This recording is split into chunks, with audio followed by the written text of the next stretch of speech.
CBI गहरा तक जाएगी, किसी को इस बार बख्शा नहीं जाएगा।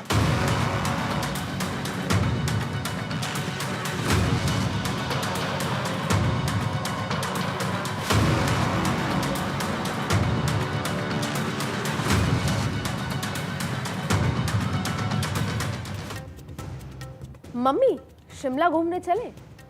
नहीं बेटा, दीदी का नीट का पेपर है। पापा, नई गाड़ी ले लें? नहीं बेटा, दीदी नीट क्लियर कर लेगी तो फीस अभी से जोड़ रहा हूं। दीदी, घूमने चले? नहीं भाई, इस बार तो हर हाल में नीट क्लियर करना है। पर हुआ क्या? और ऐसे एक नहीं, दो नहीं, 22 लाख सपने टूटे हैं। सिर्फ एक पेपर लीक नहीं हुआ है, 22 लाख सपनों की बलि चढ़ गई है। 22 लाख भविष्य अंधेरे में गुम हो गए। और देखिए, मैं कोई पॉलिटिकल पार्टी की बात करने नहीं जा रही और ना मैं ये बताने जा रही हूं कि पेपर लीक से किसने क्या किया, किस सरकार ने क्या किया था, किस पार्टी ने रोकने के लिए क्या किया और किसने रोकने के लिए क्या नहीं किया। लेकिन आज के पॉलिटिकल कॉरिडोर में मैं सभी पॉलिटिकल पार्टी को आगाह करने जरूर जा रही हूं कि अगर यह सिस्टम दुरुस्त नहीं हुआ, अगर पेपर लीक पर लगाम नहीं लगी, तो सिर्फ जेनजी का भविष्य ही बर्बाद नहीं होगा, भविष्य बर्बाद होगा हमारे देश का और इसकी आंच में तपेगी पूरी सियासत। तो नेता नगरी के लोगों, आने वाले तूफान की आहट को कान लगाकर सुन लीजिए और जेनजी वोटर के लिए ना सही, अपने खुद के भविष्य के लिए इस देश का भविष्य बचा लीजिए। और ये क्यों कह रही हूं, इसके आंकड़े मैं आपको बता देती हूं।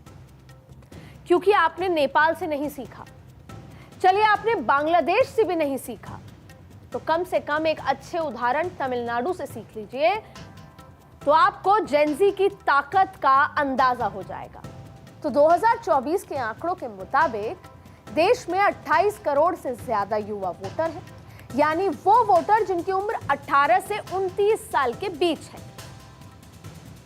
यानी देश का हर तीसरा वोटर युवा है और ये वोटर सीधे तौर पर चुनाव के नतीजे बदल सकता है।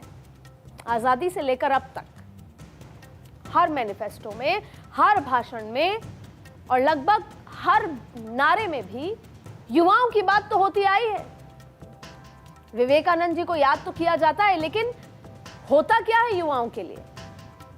मिलती तो बेरोजगारी है और कोई पढ़ लिख के नीट का एग्जाम दे दे या किसी और कॉम्पिटिटिव एग्जाम दे दे तो पेपर लीक हो जाता है और घूम फिरकर सिस्टम पर कुछ हेरफेर होता है, बदलता है, लेकिन असल में कुछ नहीं बदल पाता है।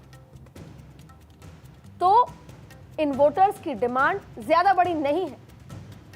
इनकी छोटी आंखों के सपने बड़े सिंपल हैं। ये अपनी चुनी हुई सरकार से एक फ्री एंड फेयर माहौल चाहते हैं परीक्षा देने के लिए, जिसमें ये अपने सपने पूरे कर सकें और जो इनकी राहों में कांटे बिछाता है वो उसे बदल देते हैं। तो क्या है कि तमिलनाडु में विजय की सरकार भी उसी परिवर्तन का प्रतीक है। पहली बार राज्य का चुनाव लड़ रहे विजय और उनकी पार्टी टीवीके के लिए इन युवा वोटर्स ने चमत्कार किया, डिजिटल वॉरियर बनकर काम किया, इंस्टाग्राम, यूट्यूब, एक्स पर रील और मेम्स के जरिए विजय के संदेशों को घर घर पहुंचाया, काडर की तरह काम किया, क्योंकि वो भ्रष्टाचार मुक्त और मॉडर्न तमिलनाडु बनाना चाहते थे। फिर विजय के बेरोजगारी और हायर एजुकेशन के लिए 20 लाख तक के जो फ्री लोन थे, इंटरेस्ट फ्री लोन, उसके ऐलान ने भी उन्हें काफी लुभाया। और आज तमिलनाडु में विजय की जीत को जेनजी इफेक्ट कहा जा रहा है। और ये सिर्फ तमिलनाडु की बात नहीं, मैड्रिड में हजारों युवा सिर्फ इसलिए सड़क पर उतर गए हैं क्योंकि वहां की सरकार ने एजुकेशन बजट में लगातार कटौती कर रही। लेकिन इस बार जेनजी ने सीधे कहा नो। तो अब भारत का युवा भी पेपर लीक से इसी तरह आजीज आ चुका है, पानी सिर से ऊपर जा चुका है। देश में पेपर लीक का ये इतिहास साल 2 साल की नहीं, दशकों की बात है। 60 के दशक के आखिर से ही पेपर लीक का शोर कभी कम तो कभी ज्यादा, लेकिन 1970-1980 के दशक में यूपी, बिहार, एमपी में पेपर लीक और चीटिंग रैकेट की कई खबरें आई। क्योंकि ये नेशनल हेडलाइंस नहीं बन सकी तो बात आई गई हो गई। फिर 1992 में पहली बार ऐसा हुआ जब पेपर लीक का एक बड़ा मामला सामने आया। लेकिन साल 2000 और उसके बाद ये एक ऑर्गेनाइज्ड क्राइम बनने लगा। मोबाइल, इंटरनेट, एसएमएस के जरिए तेजी से फैलने लगा और साल दर साल ये रैकेट पूरे सिस्टम में जड़ें जमा चुका था। और इसी से छुटकारा पाने के मकसद से 2017 में एनटीए यानी राष्ट्रीय परीक्षण एजेंसी का गठन किया गया। एनटीए शिक्षा मंत्रालय के उच्च विभाग के तहत एक स्वायत्त और आत्मनिर्भर यानी ऑटोनॉमस संस्थान है और इसका मुख्य उद्देश्य है JEE Main, NEET UG, UGC, NET, CMAT, GPAT और सीयूईटी। ये तमाम वो एग्जाम्स हैं जिसकी जिम्मेदारी इनके अंडर आती है और उसको फ्री एंड फेयर तरीके से कराने का जिम्मा नेशनल टेस्टिंग एजेंसी के कंधों पर है। लेकिन एनटीए इस बार सिर्फ एग्जाम कराने में फेल नहीं हुआ, वो देश का भविष्य बचाने में नाकाम हुआ है। और एक बार नहीं, 2024 में भी ऐसा हुआ। पर सवाल यह है कि इस बार भी कुछ बदलेगा। और मैं ये सवाल इसलिए पूछ रही हूं क्योंकि इस बार भी नीट यूजी का पेपर लीक हुआ, आरोपियों की तलाश और धरपकड़ तेजी से हुई, पेपर लीक की जांच बिठाई गई, एनटीए पर सवाल उठाए गए, मामला सुप्रीम कोर्ट तक पहुंचा और अब महज 2 साल पीछे चलते हैं जिसका मैं जिक्र कर रही थी। साल 2024 में भी क्या ऐसा ही नहीं हुआ था? पेपर लीक से हुई समय की बर्बादी के चलते उस वक्त तो छात्र सड़कों पर भी उतरे। पेपर लीक विवाद से पूरा देश आंदोलित था। आनन फानन में केंद्र शिक्षा मंत्री को सामने आना पड़ा। सरकार ने सख्त कानून बना दिया। एनटीए की कार्यप्रणाली की निगरानी के लिए हाई लेवल कमेटी भी बनाई गई। मामला फौरी तौर पर शांत हो गया, लेकिन नतीजा क्या निकला? सब कुछ बेनतीजा रहा और 2 साल बाद सिस्टम में फिर से वही लीकेज, यानी कुछ नहीं बदला, कुछ भी नहीं बदला। आखिर हाई लेवल कमेटी कहां गई फिर जो बनाई गई थी 2024 में? उससे क्या किया? पर फिलहाल सवाल ये कि ये नौबत आखिर आई क्यों है? 2024 में हुए पेपर लीक कांड के बाद इसरो के पूर्व चीफ के जो राधाकृष्णन कमेटी गठित की गई थी, जिसके 5 सुझाव बेहद महत्वपूर्ण थे और ये सुझाव समझिए जो कि इंप्लीमेंट नहीं हुए, जिसमें से पहला था पेन पेपर मोड की जगह सीबीटी यानी कंप्यूटर बेस्ड टेस्ट कराने की सिफारिश की गई थी। दूसरा बड़ा सुझाव था जेईई की तर्ज पर नीट एग्जाम्स को भी कई शिफ्ट में कराने का। कमेटी का मानना था कि 2 लाख से ज्यादा उम्मीदवारों वाली परीक्षा को कुछ दिनों से लेकर हफ्तों तक कई सेशन में कराया जाना चाहिए। फिर मल्टी स्टेट टेस्टिंग। कमेटी ने नीट यूजी के लिए multi stage testing and test किया जाने की बात है, जैसे कई चरणों में परीक्षा हो और उससे बेहतर और व्यवहारिक विकल्प बताया गया उसे। फिर हाइब्रिड प्रोसेस, प्रश्न पत्रों की छपाई, उनके रखरखाव और ट्रांसपोर्टेशन के दौरान होने वाली लीक को जड़ से खत्म करने के लिए हाइब्रिड कंप्यूटर असिस्टेड प्रक्रिया का सुझाव। और क्या गलत है इसमें?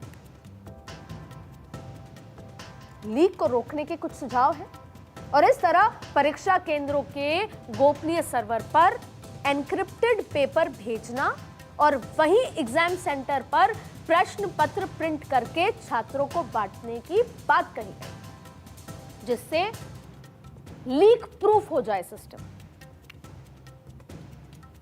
एक और सुझाव, कंप्यूटर लॉन्ग टर्म टेस्टिंग का लंबी अवधि के सुधार के तौर पर सभी उम्मीदवारों के लिए एक फिक्स प्रश्न पत्र की जगह छात्रों के स्तर या उनके लेवल के आधार पर सवाल देने की व्यवस्था का सुझाव भी दिया गया था। डिस्कशन हो सकता था। अभी एनटीए ने नीट यूजी का नई परीक्षा की तिथि घोषणा किया है। 21 जून को री एग्जामिनेशन की डेट घोषणा की है। हमारी सर्वोपरि प्राथमिकता है छात्रों की भविष्य, उनकी परिश्रम के प्रति संवेदनशीलता सरकार की सदैव है। हम नहीं चाहते थे कोई गलत कैंडिडेट एजुकेशन माफियाओं के षड्यंत्र से कोई भी सही छात्र की अधिकार वंचित हो जाए। इसीलिए हम बड़ी जिम्मेवारी के साथ हमने कहा था हम जीरो टॉलरेंस की अप्रोच में चलते हैं। लेकिन दिक्कत यह है कि अभी तक इसे पूरी तरह लागू नहीं किया जा सका और पेपर लीक का ये कांड अब पहले से भी बड़ा होता दिख रहा है। आप खुद समझिए कि इस बार जो पेपर लीक हुआ है उसमें 600 नंबर के पेपर संदेह के घेरे में है। और सबसे चिंताजनक बात, 410 प्रश्नों वाला एक प्रश्न बैंक परीक्षा से एक दिन पहले बांटा गया। और तो और जिसमें लगभग 120 केमिस्ट्री के प्रश्न जो आधिकारिक पेपर से पूरी तरह मेल खाते थे। इतने बड़े लेवल पर यह गड़बड़ी बिना परीक्षा प्रशासकों की जानकारी के होना ये संभव नहीं और एनटीए की स्थिति को बेहद संदिग्ध और कमजोर बताया जाता है। और याद रखिए, reforms cannot be incremental anymore, they must be structural and tech driven. कितनी बातें होती हैं रिफॉर्म्स को लेकर युवाओं के लिए अलग अलग सेक्टर में, but I want to repeat again, listen carefully, reforms cannot be incremental anymore, they need structure and they should be tech driven. और इसीलिए मैं कह रही हूं कि अब वक्त आ गया है कि पेपर लीक को पूरी तरह से रोक दिया जाए। कहां से कहां पहुंच गए हैं हम, आजादी से लेकर आज तक, न जाने कहां। लेकिन हम सिर्फ पेपर लीक नहीं रोक सकते, हमारे सिस्टम को समझना होगा that examination integrity is non negotiable. Once trust is broken, it is hard to restore. और ये ट्रस्ट युवाओं का है सिस्टम के ऊपर, ये नहीं टूटना चाहिए और इसको बनाए रखने की जिम्मेदारी आप लोगों की है। और इस पेपर लीक को रोकने के लिए जल्द से जल्द कारगर कदम उठाने की जरूरत है। देश के प्रधानमंत्री नरेंद्र मोदी युवा वोटर्स को जिन उम्मीदों और विकसित भारत के सपने का भारत देना चाहते हैं, उसमें पेपर लीक एक बड़ा रोड़ा है। और मैं जानती हूं नरेंद्र मोदी देश के भविष्य से खिलवाड़ करने वालों को बख्शेंगे नहीं, लेकिन फिर भी जरूरत है एक दुरुस्त मजबूत सिस्टम की। जब हम सरहदों पर सब कुछ ठीक कर सकते हैं तो फिर हम सिस्टम के अंदर की गलतियों को तो ठीक कर ही सकते हैं। और युवाओं को इस बात का विश्वास नरेंद्र मोदी पर है, बस अब करके दिखाने की जरूरत है। आज के पॉलिटिकल कॉरिडोर में बस इतना ही। देश दुनिया की बाकी खबरों के लिए बने रहिए भारत 24 पर।